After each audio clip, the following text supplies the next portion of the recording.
नमस्कार, माझे नाव तेजस्विनी महादेव शिंदे. मी आता 8वी ग मधील विद्यार्थी. माझा विषय क्रांतीज्योती सावित्रीबाई फुले. भारताच्या स्त्रियांना शिक्षणाचे दरवाजे खुले करून देणाऱ्या सावित्रीबाई फुले यांना त्रिवार अभिवादन. त्या रूढीवादी परंपरेत स्त्रीला चूल आणि मूल एवढे स्थान होते. स्त्रीला कोणताही दर्जा नव्हता. स्त्रियांनी शिक्षण दिले पाप समजले जायचे. अशा या 18व्या शतकात सावित्रीबाई फुले यांचा नायगाव जिल्हा सातारा येथे जन्म झाला व एका नव्या अध्यायास सुरुवात झाली. म्हणून म्हणतात, बेटिया सबके नसीब में कहा होती है, बेटिया सबके नसीब में कहा होती है, रब को जो घर पसंद आहे वहा बेटी होती. महात्मा ज्योतिराव फुले यांच्या पत्नी एवढी सावित्रीबाई फुले यांची ओळख नव्हती. त्या एक आदर्श वैवाहिक जीवनातील शिल्पकार, सत्यशोधक, समरेच्या आधारस्तंभ होत्या.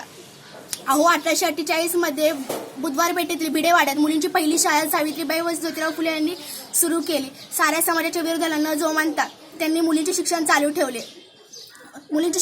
ठेवले व भारतातली पहिली महिला शिक्षिका म्हणून त्यांनी आपले वर्चस्व दाखवले. स्त्रियांना शिक्षणाचे कार्य करताना त्यांच्यामध्ये संकटांचा बरेच संकट आले. मुली शिकल्या तर देशाची प्रगती होईल असे ज्योतिराव फुले यांचे मत होते.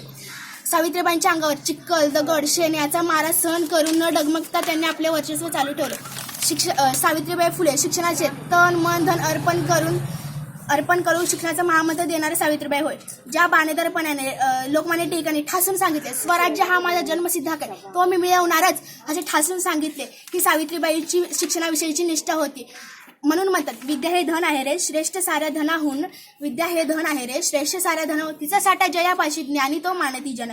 सावित्रीबाई स्वतः शिकल्या, मुलींना शिकवले, म्हणून आज स्त्रिया बस कंडक्टर ते राष्ट्रपतीपर्यंत आपले वर्चस्व गाजवत आहे.